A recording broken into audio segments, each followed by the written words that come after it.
पुस्तक का नाम गहना कर्मणो गति, कर्मफल का सुनिश्चित सिद्धांत। लेखक पंडित श्रीराम शर्मा आचार्य जी। ऑडियो 5। अपनी दुनिया के स्वयं निर्माता। एक दार्शनिक का मत है कि संसार एक निष्प्राण वस्तु है। इसे हम जैसा बनाना चाहते हैं वह वैसा ही बन जाता है। जीव चैतन्य है और कर्ता है। संसार पदार्थ है और जड़ है।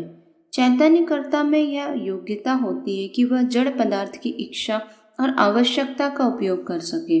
कुम्हार के सामने मिट्टी रखी हुई है, वह उससे घड़ा भी बना सकता है और दीपक भी। सुनार के सामने सोना रखा हुआ है, वह उससे मनचाहा आभूषण बना सकता है। दर्जी के हाथ में सुई है और कपड़ा भी, वह चाहे तो कुर्ता सी सकता है, चाहे पजामा। संसार ठीक इसी प्रकार हमारे सामने रखा हुआ है। उसमें सत रज तम तीनों का मिश्रण है। चुनने वाला आदमी अपनी मर्जी के मुताबिक उनमें से चाहे जो वस्तु चुन सकता है। बाग में कीचड़ भी है, गंदगी भी है और फूलों की सुगंध भी है। कीड़े कीचड़ में घुस पड़ते हैं, मक्खियाँ गंदगी खोज निकालती हैं और भौरे सुगंधित फूल पर जा पहुँचते हैं। सबको अपनी इच्छित वस्तु मिल जाती है। चमगादड़ और उल्लू रात में भी प्रकाश फैलाते हैं। मधुमक्खियों को घास के बीच मिठाई के ढेर मिल जाते हैं। सांप को ओस में भी विषवर्धक तत्व प्राप्त हो जाते हैं। त्रिगुणमयी प्रकृति में तीनों तरह की वस्तुएं मौजूद हैं। इस दुकान पर खट्टा मीठा नमकीन तीनों तरह का सौदा बिकता है। तो जैसा ग्राहक आता है अपनी मनपसंद का सामान खरीद ले आता है। इस संसार में किसी वस्तु की कमी नहीं है। हर वस्तु के गोदाम भरे हुए। माता ने षट रस व्यंजन तैयार करके रखे। जिस बच्चे की जो रुचि हो खुशी खुशी खा सकता है। त्रिगुणमयी प्रकृति के दोनों पहलू मौजूद हैं। एक भला दूसरा बुरा, एक काला दूसरा सफेद, एक धर्म दूसरा अधर्म, एक सुख दूसरा दुख। चुनाव की पूरी आजादी आपको है। दुनिया का असली रूप क्या है यह आरंभ में ही बताया जा चुका है, पर एक एक तात्विक व्याख्या है। व्यवहारिक दृष्टि से हर व्यक्ति की अपनी एक अलग दुनिया है। एक व्यक्ति चोर है, उसके मानसिक आकर्षण से बहुत से चोरों से उसकी मैत्री हो जाएगी और जेल में, समाज में, घर में, सब जगह उसे चोरी की ही चर्चा मिलेगी। घर वाले उससे बात करेंगे तो चोरी की, माता बुरा बताएगी, स्त्री अच्छा। कोई चोरी का समर्थन करेगा, कोई विरोध करेगा। घर से बाहर निकलने पर उसके परिचित लोग उससे जब मिलेंगे उसके पेशे चोरी के बारे में ही भला बुरा वार्तालाप करेंगे। अपने साथी चोरों से मिलेगा तो वही चोरी की बातें होंगी। जेल में भी चोर चोर मौसेरे भाई की तरह मिल बैठेंगे और अपने प्रिय विषय की बात खूब घुल घुल कर करेंगे। इस प्रकार उस चोर के लिए यह सारा संसार चोरी की धुरी पर नाचता हुआ दिखाई देगा। उसको विश्व का सबसे बड़ा काम चोरी ही दिखाई पड़ेगा। अन्य बातों की ओर उसका ध्यान बहुत ही स्वल्प जाएगा। अन्य कार्यों पर उसकी तीक्ष्ण दृष्टि ही पड़ेगी। इसी प्रकार व्यभिचारी व्यक्ति की दृष्टि में संपूर्ण स्त्रियां वैश्याएं, व्यभिचारिणी, कुमारगामिनी दिखाई देंगी। उसी प्रकार की पुस्तकें, तस्वीरें खिंच खिंच कर उसके पास जमा हो जाएंगी। संगी साथी उसी प्रकार के मिल जाएंगे। उसके मस्तिष्क में सबसे बड़ा प्रश्न काम वासना संबंधी ही खड़ा रहेगा। नशेबाज अपने स्वभाव के भाई वृंदों को समेटकर अपनी अलग दुनिया बना लेते हैं। एक ही व्यक्ति कई लोगों को कई प्रकार का दिखाई पड़ता है। माता उसे स्नेह भाजन मानती है, पिता आज्ञाकारी पुत्र मानता है, गुरु सुयोग्य शिष्य समझता है, मित्र हंसोड़ साथी समझते हैं, स्त्री प्राणवल्लभ मानती है, पुत्र उसे पिता समझता है, शत्रु वध करने योग्य समझता है, दुकानदार ग्राहक समझता है, नौकर मालिक मानता है, घोड़ा सवार समझता है, पालतू सुग्गा उसे कैदी बनाने वाला जेलर दिखता है, खटमल पिस्सू उसे स्वादिष्ट खून से भरा हुआ कोठा समझते। यदि इन सभी संबंधियों के माता पिता गुरु मित्र स्त्री पुत्र शत्रु दुकानदार नौकर घोड़ा सुग्गा खटमल पिस्सू आदि की उन मानसिक भावनाओं का चित्र आपको दिखाया जा सके तो आप देखेंगे कि उस एक ही व्यक्ति के संबंध में यह सब संबंधी कैसी कैसी विचित्र कल्पना किए हुए जो एक दूसरे से बिल्कुल नहीं मिलती। इनमें से एक भी कल्पना ऐसी नहीं है जो उस व्यक्ति के ठीक ठीक और पूरे स्वरूप को प्रकट करती हो। जिसे उससे जितना एवं जैसा काम पड़ता है वह उसके संबंध में वैसी ही कल्पना कर लेता है। तमाशा तो यह है कि वह मनुष्य स्वयं भी अपने बारे में एक ऐसी कल्पना किए हुए है।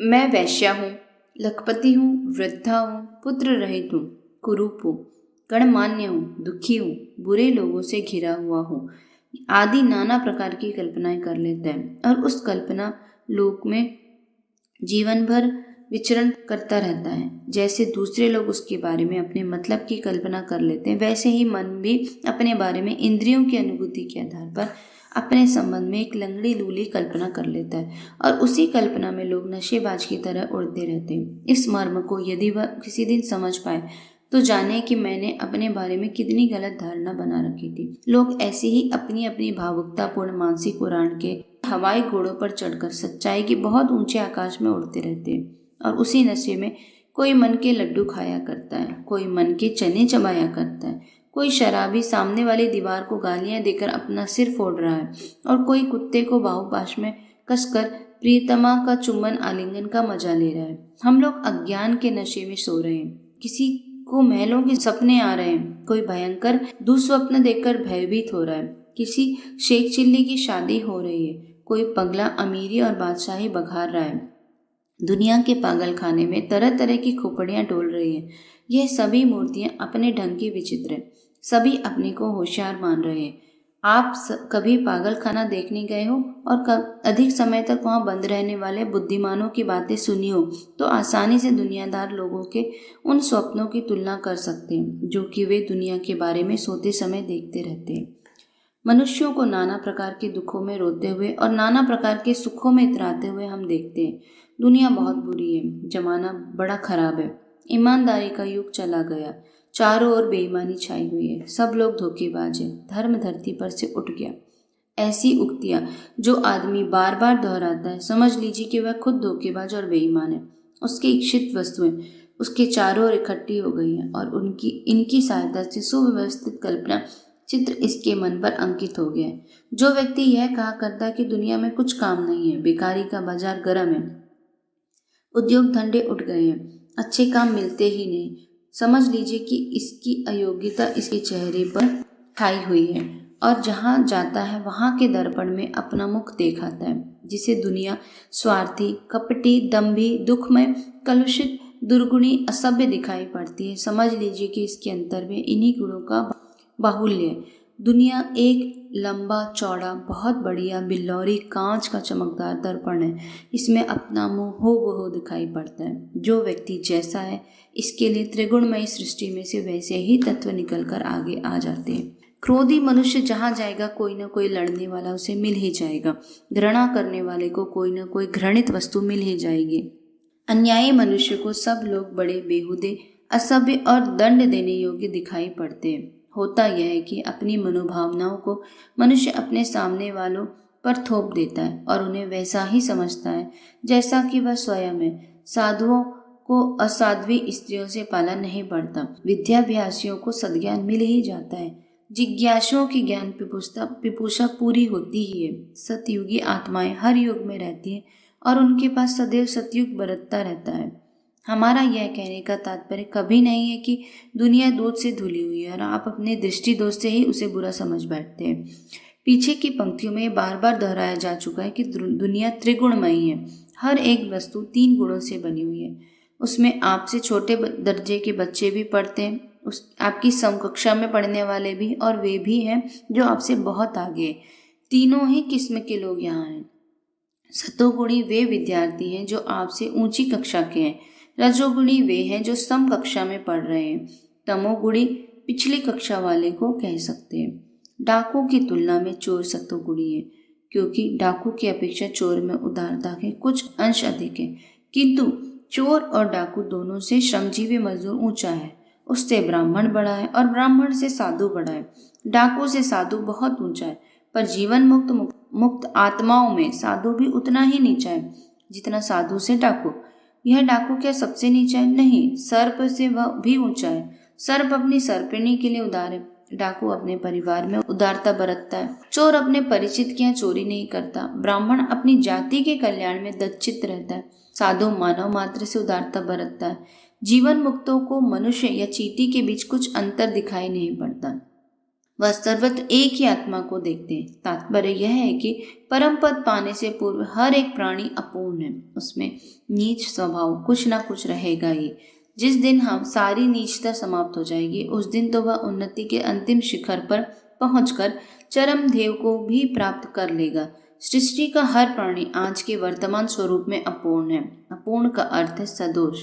बेशक सब मिलाकर दोष से गुण ज्यादा है। अधर्म बेशक मौजूद है, पर उससे धर्म ज्यादा है। अंधेरा बहुत है, पर उससे प्रकाश ज्यादा है। दुनिया वाले बहुत खराब है, पर उसमें खराबी से कहीं ज्यादा अच्छाई मौजूद है। हमें उस अच्छाई पर ही अपनी दृष्टि रखनी चाहिए। अच्छाई से ही आनंद लेना चाहिए और अच्छाई को ही बढ़ाना चाहिए। दिन में हम जागते हैं, प्रकाश में काम करते हैं, उजाले में रहना पसंद करते हैं। जब रात का अंधेरा सामने आता है तो आंखें बंद करके सो जाते हैं। जिन्हें रात में भी काम करना है वे दीपक जला लेते हैं। हमारी यह उजाले में काम करने, अंधेरे में सो जाने की प्रवृत्ति यह सिखाती है कि संसार के साथ किस तरह का व्यवहार करना चाहिए। किसी आदमी में क्या सद्गुण है, उसे खोज निकालिए और उन्हीं से संपर्क रखिए। उन्हीं में आनंद लीजिए, उन्हें ही प्रोत्साहित कीजिए। जो दोष हो उन्हें भी देखिए तो सही, पर उनमें उलझिए मत। रात की तरह आंख बंद कर लीजिए। महर्षि दत्तात्रेय की कथा जानने वालों को विदित होगा कि जब तक वे दुनिया के काले और सफेद दोनों पहलुओं का समन्वय करते रहे, तब तक बड़े चिंतित और दुखी रहे। जब उन्होंने कालेपन से दृष्टि हटा ली और सफेदी पर ध्यान दिया, तो उन्हें सभी जीव आदरणीय, उपदेश देने वाले और पवित्र दिखाई पड़े। उन्होंने 24 गुरु बनाए, जिनमें कुत्ता, बिल्ली, सियार, मकड़ी, मक्खी, चील, कौवे जैसे जीव भी थे। उन्हें प्रतीत हुआ कि कोई भी प्राणी घृणित नहीं है। सबके अंदर महान आत्मा है और वे महानता के लिए आगे बढ़ जाते हैं। जब हम अपनी दृष्टि को गुण ग्राहक बना लेते हैं तो दुनिया का सारा तख्ता पलट जाता है। दोष के स्थान पर गुण, बुराई के स्थान पर भलाई, दुख के स्थान पर सुख आ बैठता है। बहुत बुरी दुनिया बहुत अच्छी बन जाती है।